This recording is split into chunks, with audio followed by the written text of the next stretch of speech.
Hello everyone. तो कैसे हैं आप सब। तो आज हम पढ़ेंगे इंग्लिश में फर्स्ट फ्लाइट बुक में first chapter a letter to God. ठीक है, तो ये शुरू होता है यहाँ से। The house the only one in the entire valley set on the crest of the low hill. Valley होती है दो पहाड़ों के बीच में जो एरिया होता है जहाँ से नदी बहती है उसे हम बोलते हैं वैली। तो उस वैली के अंदर, वैली के बीच में एक मात्रकर्ता जो कि एक छोटी सी पहाड़ी के ऊपर, उस छोटी सी पहाड़ी की चोटी के ऊपर बना हुआ था। ठीक है। From this height one could see the river and the field of ripe corn dotted with the flowers that always promised a good harvest। तो जहाँ पे वो घर बना हुआ था, जिस हाइट पे वो बना हुआ था, वहाँ से क्या क्या दिखता था? वहाँ से दिखता था द रिवर, एक नदी जो वहाँ से बहती थी, and the field of ripe corn dotted with the flowers, और एक मकई का खेत, मक्के के दानों का पक्की हुई मक्के के दानों का खेत, जिसमें उस फसल के ऊपर क्या लगे हुए थे? फ्लावर्स, जो कि हमें क्या प्रॉमिस करते हैं कि इस बार, जो कि हमें बताते हैं कि इस बार अच्छी फसल होगी। The only thing the earth needed was a downpour और एटलीस्ट अ शावर। और जो वो खेत था उसको केवल एक ही चीज़ की ज़रूरत थी, या तो एक मूसलाधार वर्षा यानी कि एक बहुत ज़ोरदार बारिश, या फिर एटलीस्ट शावर, या फिर छोटी मोटी बारिश भी की ज़रूरत थी। Thought out the morning Lencho. वहाँ पे एक पर्सन था लेंचो जो कि सुबह सुबह सोच रहा था। Who knew his field intimately had done nothing else but see the sky towards the north east. जो वो खेत था वो उस लेंचो का था, तो वो अपने खेत में खड़े होकर कुछ नहीं रहा था, बस नॉर्थ ईस्ट की तरफ आसमान को देख रहा था कि कब बारिश होगी। और वो बारिश और आसमान को देखकर वो अंदाज़ा लगाता और कहता है now we are really going to get some water woman. और वो अपनी पत्नी से कहता है कि अब हमें पानी ज़रूर मिलेगा, मतलब अब बारिश ज़रूर होगी। ये उसने आसमान की तरफ देखकर अंदाज़ा लगाया था। The woman who was preparing supper replied yes God willing. और जो वुमन थी, यानी जो उस लेंचो की पत्नी थी, जो खाना बना रही थी, सपर यानी रात का डिनर को सपर बोलते हैं, यानी रात के भोजन को हम क्या बोलते हैं? सपर। तो जो वो औरत थी जो वो बना रही थी, रात का भोजन बना रही थी, उसने कहा हाँ, अगर भगवान चाहते हैं तो बारिश ज़रूर होगी।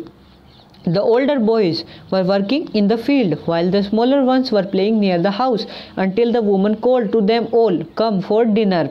और जो बड़े बच्चे थे लेंचो के, वो खेत में काम कर रहे थे, और छोटे बच्चे थे वो घर के पास में खेल रहे थे, और तब तक खेल रहे थे जब तक कि उनकी माँ ने उन्हें बुला नहीं लिया। उसने कहा कम फॉर डिनर, आ जाओ रात के भोजन के लिए आ जाओ।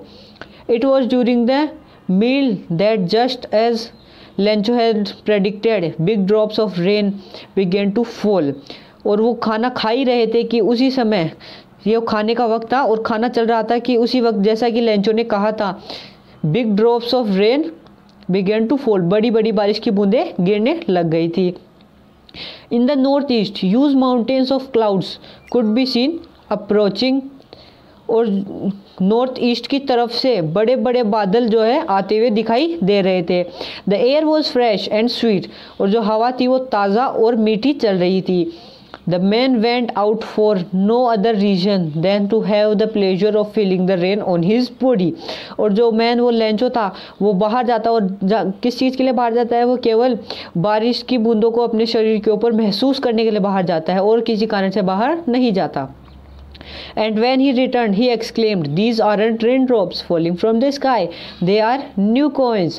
The big drops are 10-cent pieces and the little ones are 5s."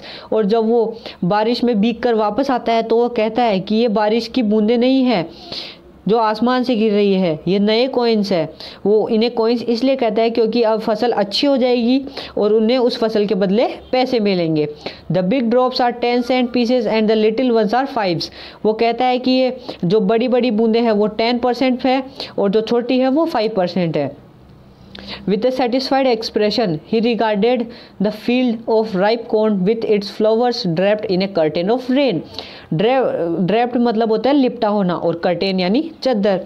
तो वो बिल्कुल संतुष्ट भावना से देखता है अपने मकई के खेत को, और जिन पे वो फ्लावर्स लगे हुए थे वो बारिश के पानी से में लिपटे हुए थे।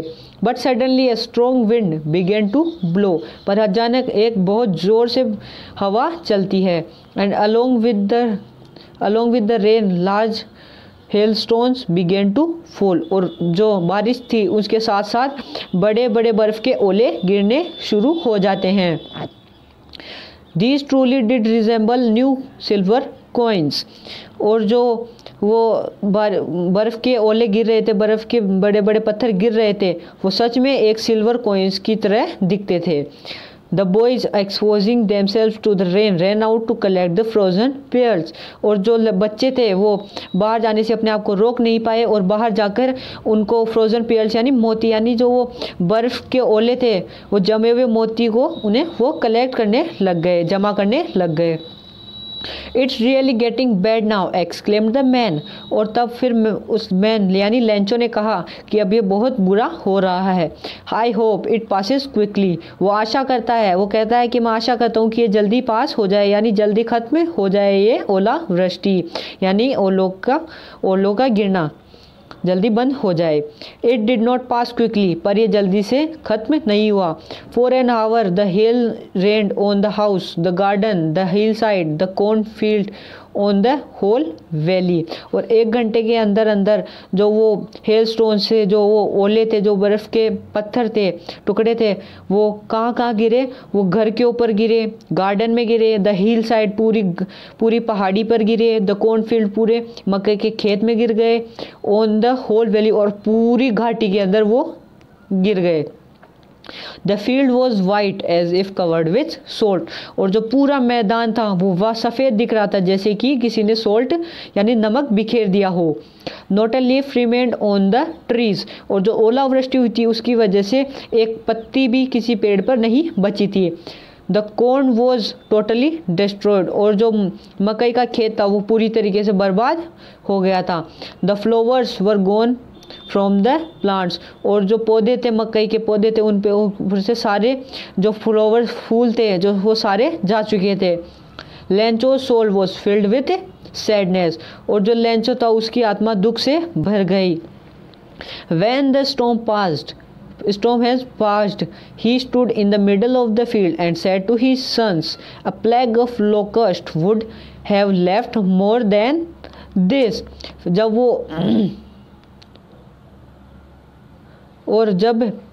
वो बर्फ़ के ओले गिरने बंद हो गए, तब वो उस खेत के बीच में जाकर खड़ा हो गया और अपने बेटों से कहता है कि ए प्लेग ऑफ लोकस्ट। लोकस्ट क्या होता है, आप यहाँ पे ये आप देख सकते हो, लोकस्ट देर का है insect which flies in big swarms यानी ग्रुप में, एंड डिस्ट्रॉयड क्रॉप्स, वो इंसेक्ट जो ग्रुप में उड़ते हैं और पूरी फसल को बर्बाद कर देते हैं, यानी टिड्डी कह सकते हैं आप उन्हें।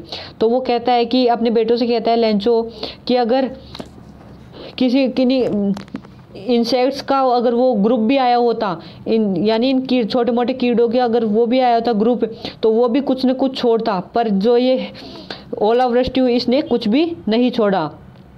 This year we will have no corns, इस साल हमारे पास कोई भी मकई के दाने नहीं है, कुछ भी मकई के दाने नहीं है। That night was a sorrowful one, और जो वो रात थी वो बहुत दुख भरी थी। All our work for nothing, हमारा पूरा काम व्यर्थ हो गया और हमें इस काम के बदले अब कुछ नहीं मिला। There is no one who can help us, अब कोई भी नहीं है जो हमारी मदद कर सके। We will all go hungry this year, और हम इस साल भूखे रहेंगे। But in the hearts of all who lived in the solitary house in the middle of the valley, there was a single hope, help from God. और जो जितने भी व्यक्ति उस एकमात्र घर में, जो घर था उस घाटी के अंदर, जितने भी व्यक्ति उसमें रहते थे, उन सबके हृदय में केवल एक ही आशा थी, हेल्प फ्रॉम गॉड, यानी भगवान से मदद। Don't be so upset even thought this seems like a total loss, उनमें से कहता है कि उदास मत हो, चाहे ये लग रहा हो कि पूरी तरीके से पूरा नुकसान हो गया है, पर तुम उदास मत हो। Remember no one dies of hunger, याद रखो कि कोई भी भूख से नहीं मरता। That's what they say, no one dies of hunger, इसलिए उन्होंने कहा कि हाँ कोई भी भूख से नहीं मरता। Although the night Lencho thought only of his one hope, पूरी रात भर लेंचो केवल अपनी एक ही आशा के बारे में सोच रहा था, द हेल्प फ्रॉम गॉड, यानी भगवान से मदद।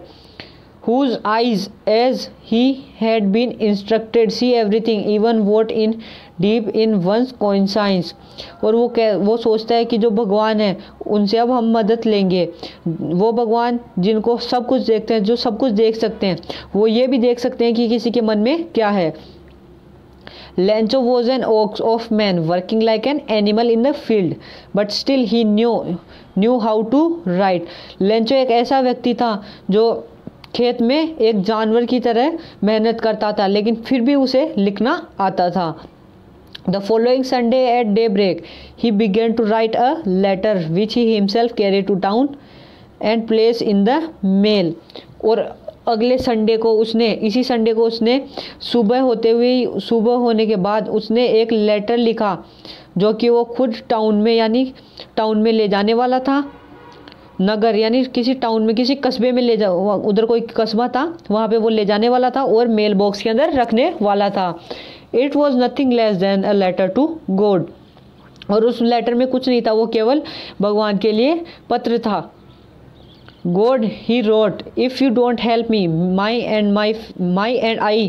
my family and I will go hunger this year. वो लिखता है कि भगवान अगर आप हमारी मदद नहीं करेंगे तो मेरा परिवार और मैं इस साल भूखे रहेंगे।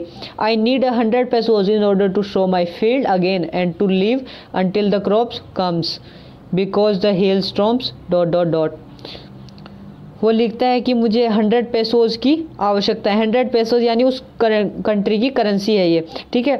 तो वो लिखता है कि मुझे 100 पेसोज की आवश्यकता है तब तक अपनी फील्ड को, अपने खेत को वापस बोने के लिए, और तब तक जीवित रहने के लिए जब तक कि मेरे ये क्रॉप जो फसल है फिर से तैयार नहीं हो जाती। बिकॉज द हेलस्टॉर्म, और वो आगे लिखता है क्योंकि हेलस्टॉर्म ने ऐसे ऐसे करके मेरी सारी फसल बर्बाद कर दी, और वो आगे लिखता है, ठीक है।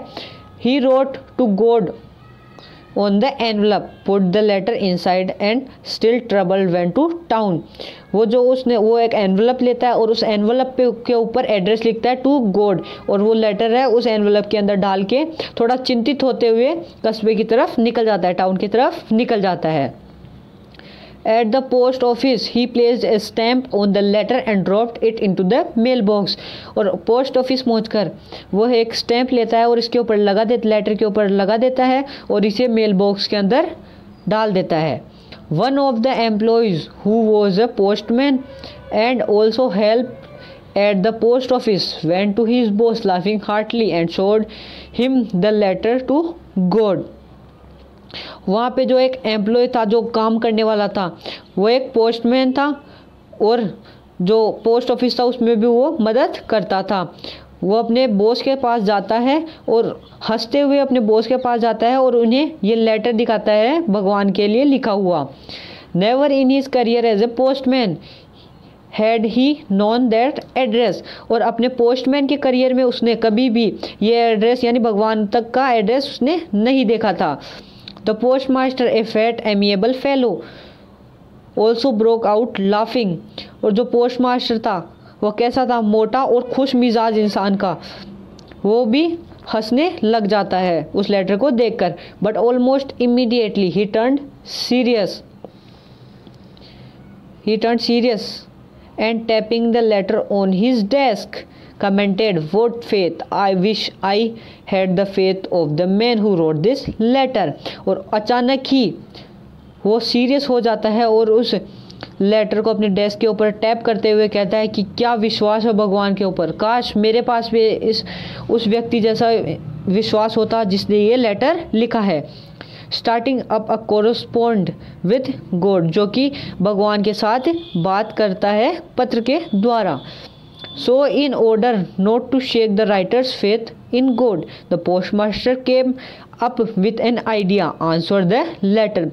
तो जो वो पोस्टमास्टर था वो उस व्यक्ति का भगवान के ऊपर से विश्वास खत्म नहीं करना चाहता था, और इसलिए उसे एक आइडिया आया कि वो इस लेटर का जवाब देगा। But when he opened it was an evident that to answer it he needed something more than goodwill, ink and paper. और जब उसने वो एनवलप खोला और जब उसने वो चिट्ठी पढ़ी तो उसे इंक, पेपर और अच्छी सद्भावना के अलावा भी उसे बहुत कुछ चाहिए था इस चिट्ठी का जवाब देने के लिए। उसे क्या चाहिए था, जैसा कि उस लेंचो ने 100 पेसोस की मांग की थी, ठीक है। But he stuck to his resolution, पर वो अपनी बात पे अड़ गया, अपने फैसले पर अड़ गया। He asked for money from his employees he himself, वो अपनी बात पे अड़ गया कि हाँ उसके लिए अकेले 100 पेसोस को देना बहुत मुश्किल था, लेकिन फिर भी उसने पैसे की बात सुनकर फिर भी वो अपनी बात पे अड़ गया कि हाँ वो उसको चिट्ठी का जवाब देगा। He asked for money from his employees he himself gave part of his salary and several friends of his were obliged to give something for an act of charity। जो वो पोस्ट मास्टर था उसने अपने employees जो उसके यहाँ पे काम करते थे उनसे पैसे की मांग की और वो खुद भी अपनी सैलरी में से कुछ हिस्सा देता है। एंड सेवरल, और उसके बहुत से दोस्त जो है इस अच्छे कार्य के लिए, अच्छे काम के लिए अपने हिसाब से थोड़े थोड़े पैसे उन्हें देते हैं। It was impossible for him to gather together 100 pesos, so he was able to send the farmer only a little more than half। पर ये 100 पेसोस जो पोस्ट मास्टर था उसके लिए इकट्ठा करना बहुत मुश्किल था, इसलिए वो केवल फार्मर को 50 से यानी 50 मोर देन हाफ यानी आधे से थोड़ा ज़्यादा, उसने कितनी मांग की थी 100 की, यानी 50 से थोड़े ज़्यादा ही वो उसे दे पाया, यानी उसने वो इकट्ठे कर पाए। He put the money in an envelope address to Lencho and with it a letter containing only a single word as a signature God. और जो वो पोस्ट मास्टर था उसने वो सारे पैसे इकट्ठे किए और एक एनवलप में डालकर उस लेंचो को संबोधित करते हुए उसने एनवलप में डाल दिए और उस एनवलप पर केवल एक ही वर्ड लिखा सिग्नेचर के तौर पर, वो था God. The following Sunday, Lencho came a bit earlier than usual to ask if there was a letter for him। और इस संडे वो लेंचो जो है वो थोड़ा जल्दी आ गया पूछने के लिए कि क्या उसके लिए कोई लेटर है। It was the postman himself who handed the letter to him, while the postmaster, experiencing the contentment of a man who was performing a good deed, looked on from his office. और वो postman था जिसने जो letter था उसको Lencho को दे दिया, और जबकि जो पोस्ट मास्टर था वो अपने ऑफिस में बैठकर एक्सपीरियंस कर रहा था उसको, जो कि उसने अच्छा काम किया है उसको एक्सपीरियंस कर रहा था। Lencho showed not to slightest surprise on seeing the money, such was his confidence. और जो लेंचो था उसका इतना विश्वास था भगवान के ऊपर कि उसने जब वो एनवलप खोल के पैसे देखे फिर भी वो हैरान नहीं हुआ। But could not have made a but he became angry when he counted the money, पर जब उसने वो पैसे गिने तो वो गुस्सा हो गया। God could not have made a mistake और nor he have denied Lencho what he had requested. और जब उसने वो पैसे गिने तो वो गुस्सा हो जाता है और सोचता है कि भगवान पैसे देने में कोई मिस्टेक नहीं कर सकते और ना ही वो मुझे मना कर सकते हैं जितने के लिए मैंने उनसे रिक्वेस्ट किया था। Immediately Lencho went up to the window to ask for paper and ink, और तुरंत ही लेंचो जो है विंडो के पास जाता है और वहाँ से पेपर और इंक मांगता है। On the public writing table, he started to write with much wrinkling of his brow caused by the effort he had to make to express his ideas। फिर वो लेंचो था जो पब्लिक राइटिंग टेबल के ऊपर जाकर लिखना चालू करता है और अपनी जो रिंकल होती है, अपनी जो आईब्रो होती है उन्हें रिंकल करके उन पर झुर्रियाँ पटकते हुए वो सोचते हुए अपने आइडियाज़ को एक्सप्रेस करने की वजह से जो रिंकल हो गया था उनकी ब्रो पे यानी आईब्रो पे, तो आइडियाज़ को एक्सप्रेस करते हुए वो लेटर लिखता है। When he finished, he went to the window to buy a stamp, which he linked and then affixed to the envelope with a blow of his fist।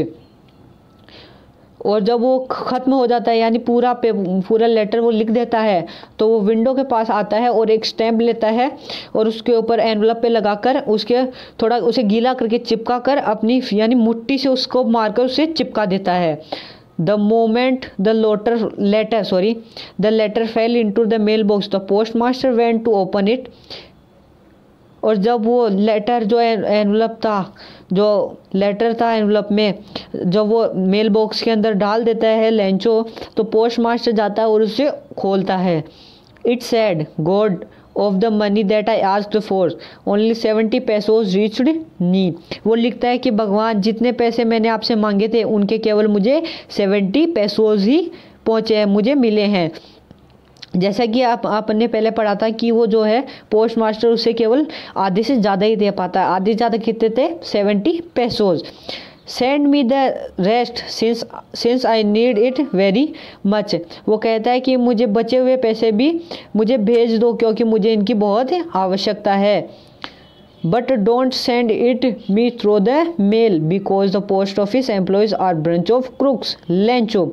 और वो बाद में लिखता है कि पर मुझे ये जो पैसे हैं, बचे हुए पैसे, ये मेल के थ्रू मुझे मत भेजना क्योंकि जो ये पोस्ट ऑफिस के एम्प्लॉयज़ ये काम करने वाले हैं, ये क्या है? बेईमान है। लेंचो आखिरी में अपना नाम लिख देता है कि ये जो पोस्ट ऑफिस में काम करने वाले ये बेईमान है, इसलिए मुझे इसके मेल के थ्रू पैसे, बचे हुए पैसे मत भेजना। तो यही भी हमारी स्टोरी हो जाती है एंड। तो कैसा लगा आपको हमारा वीडियो? अगर आपको ये वीडियो पसंद आया हो, अगर आपको समझ में आया हो तो इसे लाइक कीजिए और अपने दोस्तों के साथ सब शेयर कीजिए। और अगर आप हमारे चैनल पर नए हैं तो हमारे चैनल को सब्सक्राइब कर दीजिए। तो चलिए मिलते हैं अगले वीडियो।